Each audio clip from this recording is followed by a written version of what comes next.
물가 오른다는 이야기가 슬슬 나오고. 이거 우리나라 애널리스트가 되게 심심한가 봐요. 왜냐하면 저 같은 사람이야 지금 이제 보면 지금 봄인데요 이렇게 얘기하고 한 달 뒤에 어떻게 보세요? 봄이라니까요. 두 달 뒤에 어떻게 보세요? 봄이라니까요. 봄. 근데 이 얘기를 제가 2023년도까지 할 확률이 있지 않습니까? 물론 조금씩 바뀌겠지만. 근데 물가가 오른다는 얘기를 해야지 또 샀다 팔았다를 할 수 있을 것 같은데, 물가 오른다는 이야기가 슬슬 나오고 있는데 책에서 말씀 주신 것처럼 성장은 지속되면서 저물가에서 고물가로 가는 여름이 오고 있다. 근데 이제 책을 다시 자세히 뒤져보시면, 책을 이게 자세히 한번 다시 여기 있네. 책을 한번 자세히 뒤져보시면 제가 여름에 뭐라 써놨는가 하면 통화정책 파트에 금리 인상이라고 써놨어요.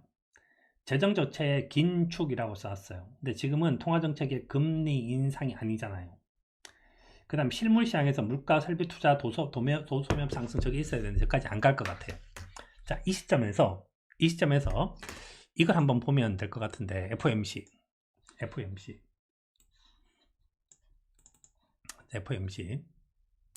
자, 오늘 FOMC에서 했던 얘기는 뭔가 하면, 이거는 별 거 없고, FOMC에서 했던 얘기가 있는데, 이것도 한번 해보시면 그렇게 크게 안 쫄고 할 수 있는데, 이 양반이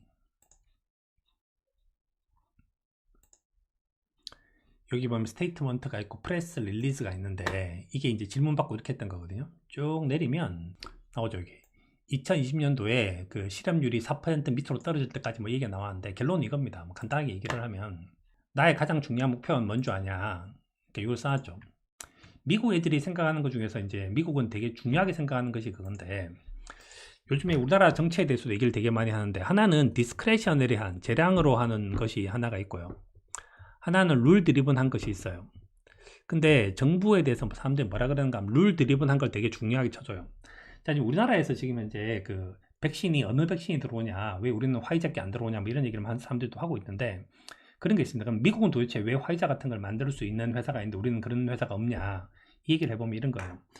자, 이제 정부 입장에서만 생각을 해보면 백신을 빨리 만들었으면 좋겠잖아요. 그러면 뭘 하면 되겠습니까? 제약회사한테, 너가 백신 만들면 내가 너한테 20년 동안 권한 줄 테니까 빨리 만들어봐. 그럼 사람들이 막 목숨 걸고 만들겠죠.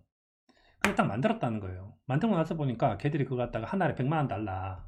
그럼 정부가 뭐라 그러겠습니까? 저걸 빼앗고 싶을 거잖아요. 야, 네가 갖고 있는 노하우 다 내놔. 그리고 그런 거 없어. 내가 급해서 그런 거지. 그런 거 하지 않아. 그럼 이번에 코로나는 해결되겠지만 넥스트 코로나는 해결되겠습니까? 해결이 안 돼요. 그래서 미국이란 나라는 결국은 답을 어떻게 내는가 하면 룰 드리븐하게, 정부는 그냥 방향만 정해놓고 그 룰대로만 가는 거예요. 근데 룰을 바꾸지 않아요. 룰을 바꾸지 않는 것이 누군가 하면 중앙은행이에요. 센트럴뱅크. 우리 이번에 평균 물가 제도로 바꿨어요. 그러니까 제도로 바꾼 거예요. 제도로.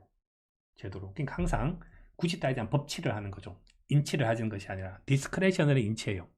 야, 부동산 시장 보니까 금리 올려. 야, 부동산 시장 보니까 금리 올렸는데 설비 투자 보니까 야, 금리 내려. 이렇게 하면 안 된다는 거예요. 자, 그러면 정부에서 대책을 마련하는데, 지금 이제 네가 보는 게 도대체 뭔데? 그래서 FRB가 뭐라 그래야 되겠습니까? 내가 보는 거 설명해줘요. 항상 이렇게 설명하고 있죠. 우리 뭐 보는가, 목표가 페더럴 리저브는 뭘 보는가 하면 모든 수단과 방법을 가리지 않는데, 미국 경제가 쭉 보면 고용, 그 다음에 물가 두 가지 보는 거죠. 저 고용은 뭔가 하면 실업률인데, 이 실업률이 4% 밑으로 떨어져야 된다는 얘기를 한 거고, 물가는 2% 이상이 돼야 되는데 이거는 평균 물가로 바꿨다는 거예요. 평균 물가를 바꿨다는 얘기를 하는데, 그러면 실업률이 4% 밑으로 떨어져야 되는 거니까 언제 저게 떨어질 거냐 하면, 실업률이 이게 4% 밑으로 떨어져야 된다는 거예요. 4% 밑으로 떨어지는데, 4% 밑으로 언제쯤 떨어질 거라고 보는가 하면, 이 사람들이 여기 4% 밑으로 떨어지는 건데, 이게 이만큼 떨어져야지 금리를 올리겠다는 겁니다. 금리를 올리겠다. 그러니까 이 금리 올리는데 시간은 엄청나게 갈 거다라는 겁니다. 그래서 웬만해서는 하여튼 길어져요. 그 다음에 또 하나는, 금리 올리면 바로 주가 빠질 것처럼 보이지만, 자, 10년짜리 국채 금리가 요즘 1% 넘었다고 또 사람들이 또 난리가 났더라고, 보니까 언론사에서. 그러니까 뭐 보면 여기가 4%죠. 4%.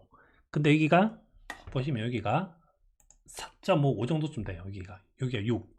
여기가 5.